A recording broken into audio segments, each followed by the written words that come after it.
és akkor mondta, hogy hát mikor jönnek a, a foglyok, A zsidó akkor foglyok. igen, a köténybe beleraktuk a kenyeret, mindenki vett fel egy nagy kötényt, beleraktuk a kenyeret, és akkor ott nyugodtunk ki. Segített a kenyeret összevágni, de ő elment otthonról. Én nem tudott semmit.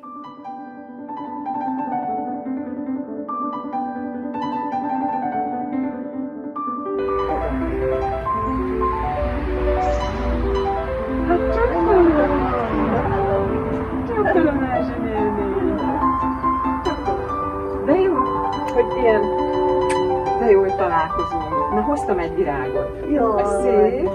köszönöm szépen. Orvosod, mit mondta a papa, hogy amíg kőksz, addig a pap nem temet el? Igen.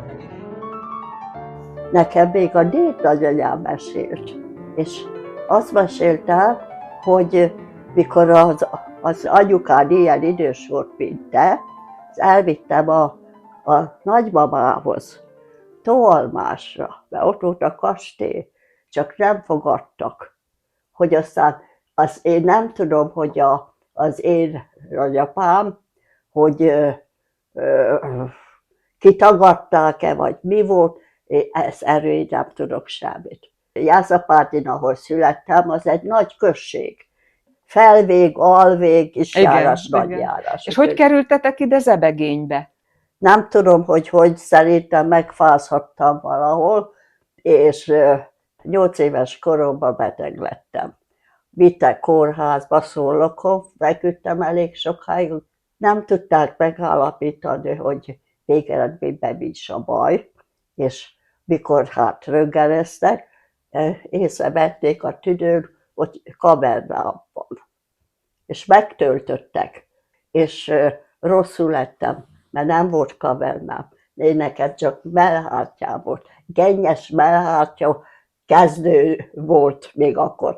És az orvosok nagyon megijedtek, a főorvos úr is, mert akkor olyan nagyon szigorú volt a kommunizmus alatt, hogy egy ilyen gyerek meghal, azt kivizsgálták, ugye?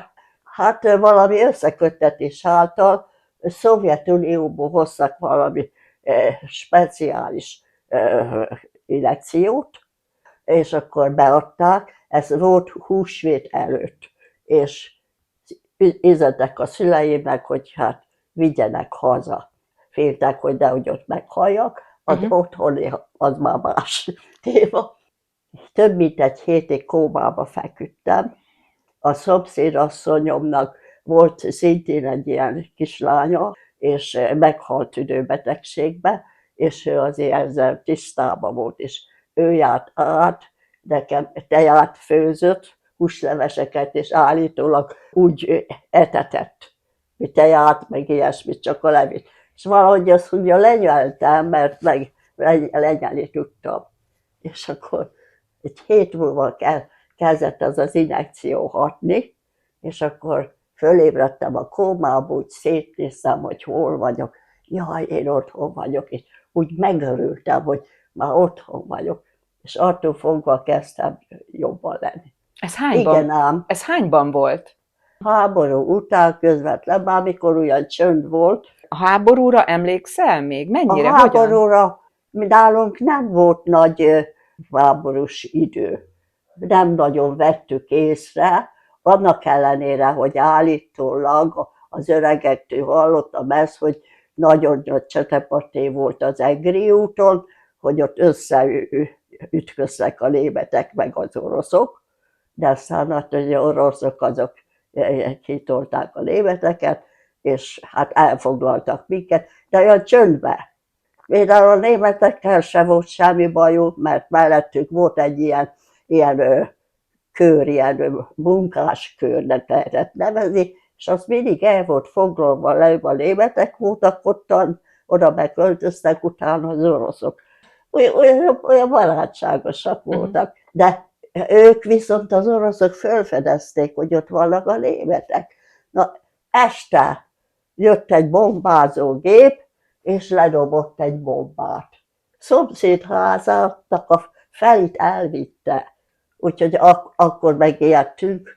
Engem mamám az fürdetett, este fürdetett mindig a teknőbe, és akkor kiugrottam a teknőbi vizesre, és szaladtunk mindig le a bunkerba. Aztán volt egy olyan élményem is már gyerekkoromban, hogy anyukám az nagyon dolgozott, apukám az ugye katona volt, ott közel is volt hozzánk egy nagyon úri család. Az anyukám oda járt takarítani, mert közben a németek is beköltöztek. A német tisztek 4-en voltak, a 3 tiszt elment valahova intézkedni, a 4. meg otthon maradt.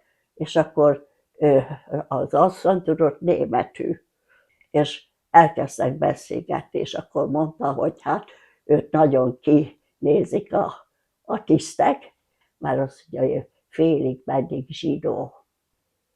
És akkor mondja neki, hogy jönnek a foglyok, és ebben az utcába fogják őket fölhozni. A iskolába vitték őket, hogy ott tartották egy pár napig, még tovább nem vitték. És akkor mondta, hogy ő elmegy, és hát ugye a kenyeret azt úgy kellett, a pékről mindig csak egy olyan kis kenyeret adtak, és ő pedig elment, és hozott egy csomó, talán 4-5 kenyeret, és akkor azt csinálták, hogy a anyukám is be volt fogva, főszeletelték. És akkor deszkakerítés volt, meglazítottak egy deszkát, és akkor azt elhúzták, és akkor mondta, hogy hát mikor jönnek a foglyok. A zsidó foglyok. Igen, a köténkbe beleraktuk a kenyeret, és akkor ott nyugodtunk ki. No, de ő nem volt otthon, ő elment otthonról. Segített, a német tiszt. Segített a kenyeret összevágni, de ő elment otthonról. Ő nem tudott semmit. Annyira kapkodták a kenyeret, hogy majdnem, hogy a kezünket kihúzigálták ott szegénykék. És akkor mindig úgy kellett, hogy olyan 10 méterre voltak ilyen katonák, hogy mikor elment a egyik katona, akkor gyorsan. Borzasztó volt. Ez az egy volt, amire úgy vissza tudok emlékezni.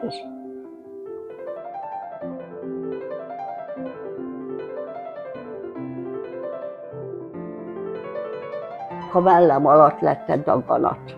Féltem, hogy majd megint kórházba kell kerülni, és mikor fürdetett, mindig ide raktam a kezemet. És egyszer aztán mégiscsak észrevette. Mindjárt hívta az orvost, megvizsgált, azt mondja, Monika, itt már baj van, de megpróbálom megcsapolni, hogyha még meg tudom, hátul megcsapol, de már nem nagyon jött ki, mert olyan már nagyon sűrű volt az a gennyes valami. Azt mondta, hogy nem kell sehova vinni, mert a kislányt már most nem tudnak semmit az orvosok se csinálni, az hagy maradjon itthon. Azt mondta az orvos, hogy ez majd kitisztul, és akkor begyógyul. De igen, 1,5 évig volt annyi csak sipolyom. Eljöttek a ányikámék látogatóba hozzánk, és ő meglátta, hogy én nekem mi a bajom. Azt mondta, hogy Morika, a gyereknek valami levegőváltozás, hát ez ugye itt egy Alföldön azért nem olyan levegő van, azt mondja, hát nálunk mi itt lakunk, itt laktak Újvölgyben, és jó a levegő, ott vannak a hegyek, a sok fenyő, meg minden, és figyeljétek meg, hogy jó lesz hazott neki. És elhoztak. És azt mondta a nagybácsikám is, hogy Erzsike marad, mi nem engedjük haza, van nektek otthon még 2 gyerek, és akkor itt fog iskolába járni. De aztán a szüleim azt mondták, hogy hát Pista, szerezzél valami kis lakást, megyünk mi is. És eljöttek ők is ide lakni. Nagyon jó orvos volt Szobon, a Penz doktor úr, minden héten jött hozzám, és akkor azt mondta, hogy ezt így nem lehet megoldani, hanem beutalok magukat egy jó kórházba. Ott voltam fél évig, és hát össze-vissza szaladgáltak ám ott is az orvosok, hogy mit csináljanak. Az volt a baj, hogy nem tudták behegeszteni a sebet. Igen, mert ez egy 1,5 évig nyitott volt. Úgyhogy Még most is nagyon vigyázni kell, mert néha begyullad. Nagyon tisztában kell tartanom. Szegények voltunk, és én voltam a legidősebb, hát el kell menni dolgozni. Nehéz volt, nagyon. Orvos is azt mondta, hogy mint előbb innen el kell mennem erre a poros helyről, mert ez nekem nem való, úgyhogy akkor kerültem, akkor még úgy hittük, hogy Beszkárt, még a közlekedési vállalatot, villamos. És mit csináltál? Kalauzoltam. 3 évig dolgoztam ott, én nagyon szerettem. Igen, csak hát elapróztam én is az életemet, mert hát úgy volt, hogy hát nagyon szerettem a zenét, ezt beiratkoztam zeneiskolába, akkor vettem kéz alatt azt a kis gitáromat, és hát már 2 évig jártam a Fiumei úti zeneiskolába. De aztán jött a forradalom. Forradalom alatt a vállalat nekünk olyan szállást biztosított a nők részére, akik jól dolgoztak. Női szálloda volt, oda férfi be nem tehette lábát, még az apukám se jöhetett be. Jó helyünk volt, és el voltunk látva. Kaptunk egy üzenetet, hogy ne megyünk sehova, maradjunk a helyünkön. Elláttak élelemmel. Kevés ember van itt Magyarországon, aki olyan idős, mint te vagy, és a háborút is, meg a forradalmat is, így átment fölötte. És tetszik tudni, hogy mi volt? A pesti emberek, ezek nagyon meg voltak ijedve, mert ők már egy háborút megértek. És volt olyan, amikor egy kicsit nyugi volt, és akkor mondtam a Margitnak, hogy hát mindenünk volt, de kenyér az nem volt, el kéne menni kenyérék. Közel volt a pékség, és elmentünk szépen a fal mellett, és akkor kaptunk kenyeret, mindenkinek egy veklit adtak. És akkor Margit is hozott egy kenyeret, én is hoztam, és akkor lementünk az alaksorba, és egy fiatal asszony ott lejött a pincébe, és szomorúan nézte, és azt mondja, hogy hát adjak neki egy szelet kenyeret, mert hogy a gyerekeknek nem tud mit adni. Én meg levágtam a felét, és odaadtam neki. Tessék, vigye. És köszönte, nagyon megköszönte. És még a többit meg jóformán elosztogattam, alig maradt nekem. A Margit mondta, hogy azt te olyan buta vagy, azt mondja, most mit teszel? Hát mondom, majd csak akad valami. És akkor anyujéknak meg vettek a faluba egy kis házat, és a szomszéd jött Pestre, és akkor mondták, hogy vasutas volt, hogy Gyula bácsi, menjen el hozzá a hazalányunknak, ne legyen ott abban az űrben. És mondták, hogy nincs nekünk semmi bajunk, mi meg vagyunk. De hogy a szüleid annyira féltenek, az lelkemre kötötték, hogy haza ne menjek nélküled. Kénytelen voltam hazajönni. És a férjem, mert a szomszédok voltak, és mindig segített a anyukámnak, az bejött, és akkor nézett rám, az én is néztem azt, amit nem is érdekelt, hogy ki vagy micsoda. Aztán a végén mégis csak összejöttünk. De aztán közben ottan a munkahelyemen volt egy nagyon aranyos néni, és azt mondta az apámnak, hogy leszünk mi még rokonok. És volt neki egy fia, az fiatalabb volt 1 évvel tőlem, és mindig olyan volt, mint a öcsém lett volna. Hát mondta, hogy ő kimegy, mert ő neki rokonja vannak kint, ő jó helyre megy ki, és ki is ment. És ő ki akart engem is vinni, de azt mondtam, hogy én nem megyek ki, nekem itt a hazám, én nem szeretek kimenni. Én nem akartam férhez menni, nem tudom. Valahogy olyan féltem attól, hogy ilyen beteges voltam, meg az elég sok bajom volt utána is. Aztán összekerültünk, és hát bizony nagyon szegények voltunk. szegényebbek voltunk, mint a templomak, erre szokták mondani. Úgyhogy egy darabig a szüleimnél laktunk, de hát ott se nagyon fértük ugye a gyerekek miatt. Akkor elmentünk a anyósomhoz, mert ő egyedül lakott ugyanabban a szobakonyhában, de ő elég ilyen raplisnő volt ő. És ha látta az, hogy hát tisztaságmániás voltam, és állandóan mostam, meg takarítottam, és ilyen sötét volt a konyha is, és villant meg nem lehetett fölgyújtani, mert ő spórolt, ugye, mert neki pénze nem volt. Volt egy ilyen kis verondaszerűség, és kivittem a kiskádat, és elkezdtem mosni, és akkor veszekedett velem, hogy hát hazajön a férjem, itt fog, itt meg fog fázni, meg mindig volt valami. Mondom, hagyjon békibe, hát én nem tudok a sötétben mosni, és akkor összevesztünk, és a szomszédasszony meg nézte a szembevaló szomszédom, hogy a Rézi már megint kiabál a mennyivel. És akkor nekem jött, és valahogy a hajamba belekapaszkodott, így is megrángatta. A Tercsi meg kiabál, hogy Mori néni, jöjjön meg, a Rézi néni veri a lányát. Az meg jött, semmit nem szólt, fogtak, vitte a gyereket, és te is jössz. És akkor átjött, vittük a kádat, és mosni a ruhákkal együtt. Úgyhogy ennyi volt az egész. Itt jó volt, mert csönd volt minden. Akkor az Erika is itt nevelkedett, és hát másik gyerek valahogy úgy nem akart jönni. Hát azért van 5 év köztük.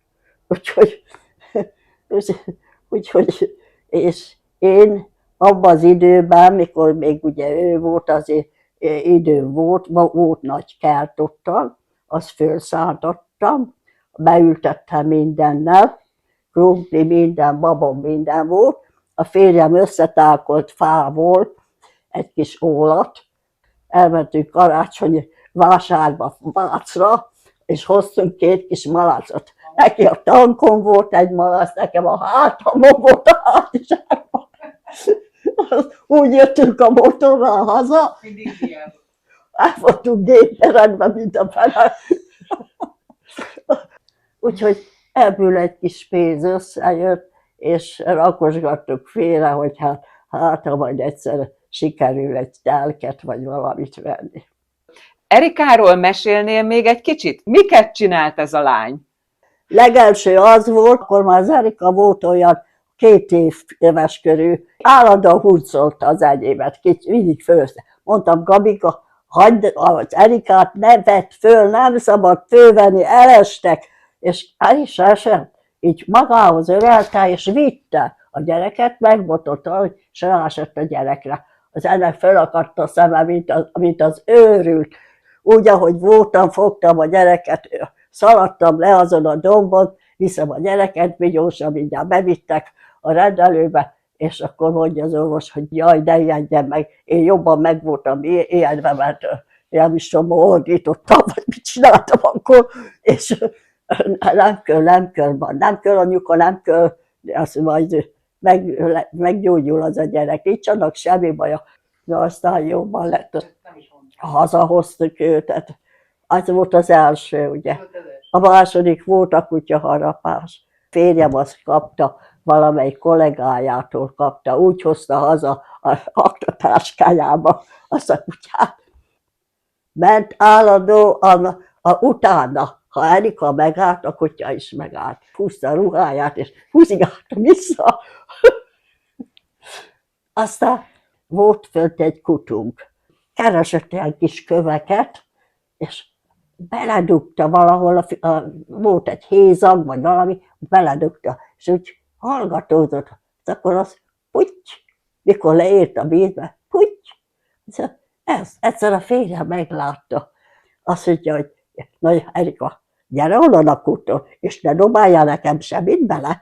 De hát csak oda ment, izgatta a dolgot, és egyszer a férjem, na azt mondja, a házon mondtam már, hogy ne menj a kúton, a kutya életbe, megmérgezett, és elkapta így a kezét, hogy elhúzza onnan, és közben másikkal meg fölemelte, hogy hát a seggire ült vagy valami, a kutya elkapta így a kezét, így lógott rajta.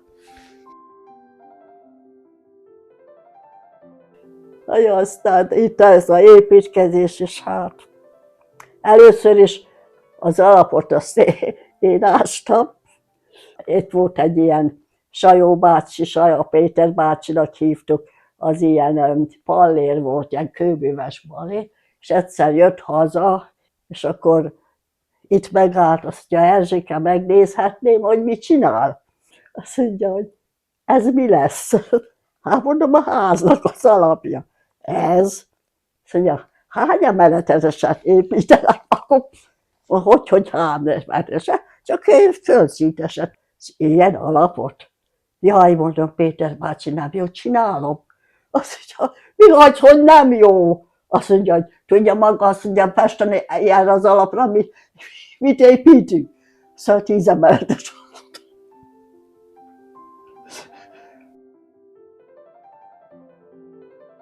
Hát az egész élet, ha azt mondom, hogy nehéz volt, mert nekem tényleg nehéz volt. Nagyon sokat dolgoztam, annak ellenére, hogy elég sok betegségem volt.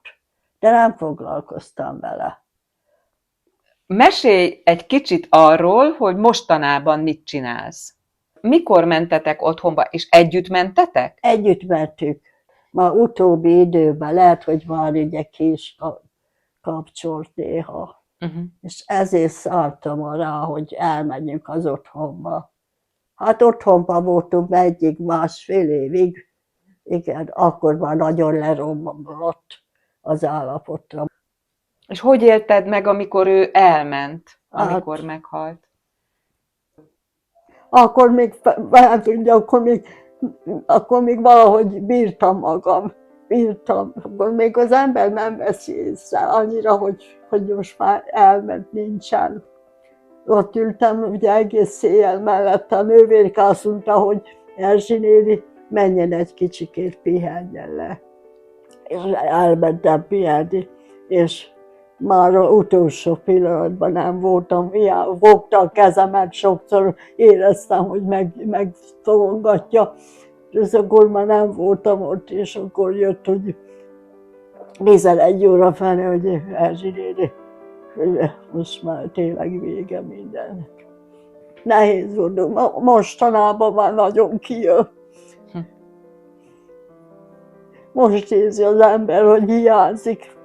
De hát sokszor azt gondolom, hogy mit csinálhattam volna vele, mit tudtam volna csinálni. Mi az, amit tudtam volna jobban csinálni, nem tudom. 67 év, az sok idő, annyit voltunk együtt. Jóban, rosszban, mindennek. Igen. Sokat vitatkoztunk, sokat veszekedtünk, nem mondom, de hülyeségen, jóformán a munkán vesztünk össze, mikor itt is építkeztünk. Már megint nem jó keverted a betont, már megint ez van, már megint az van.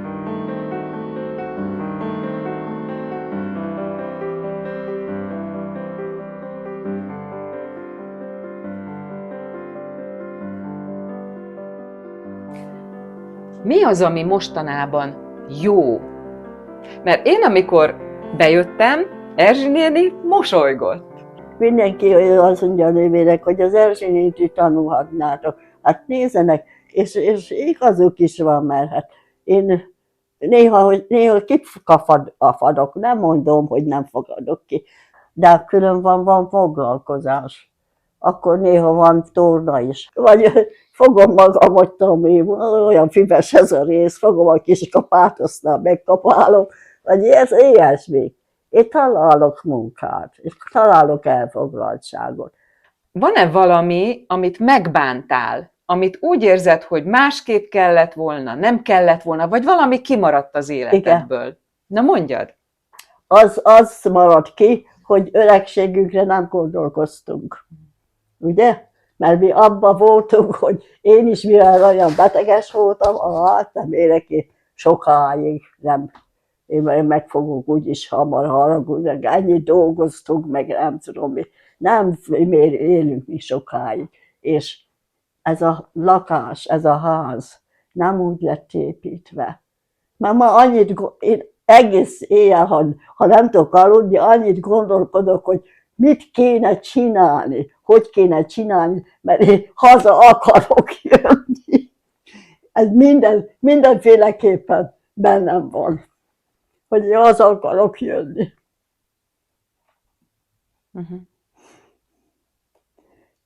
Van 3, illetve 2 lányod. Igen, Igen. 3 volt szegény. 3 volt, igen. Az is ugye közben jött. Igen. Ő is szegénykém, de nem tudom, hogy miért. Vajon valamelyik lányodhoz oda költözni, az nem lenne megoldás? Ebből nem költözök. Miért? Hát, hogy mondjam, elfogadnának, de nem. Ebből később konfliktusok adódnak. Mit csináltál volna másképp? Jobban odafigyelni a gyerekekre, és Az a gond, hogy ő azt nem szeretné, hogy ő teher legyen nekünk. Hogy mi köztünk, a férjemmel, ezért ne legyen vita. igen. Hogy itt lakik az anyukád, és most már egy hónapja, vagy egy fél éve itt van. De hát én is későn jöttem rá. Igen. 80 évesek voltak, amikor bevezetették a gázt, és azt mondta az apukám, neki elég ez a cserépkályha, ő meg tudja rakni, tud fát vágni, de megöregedett, és a 2 csípőműtét után nem tudott lehajolni, és ennek a konyhában van a fűtőrésze, ahol be kell rakni, és olyan alacsony, hogy nem tudott lehajolni. Nincs semmi probléma különben, nem. Anyukám megnyerte Farsangon a fődíjat, mert ő volt a Tűzkirály. tűzkirály, ő volt a ruhát. Kérték, hogy mi lesz a jövőre, mit tudom én. Halott kémot.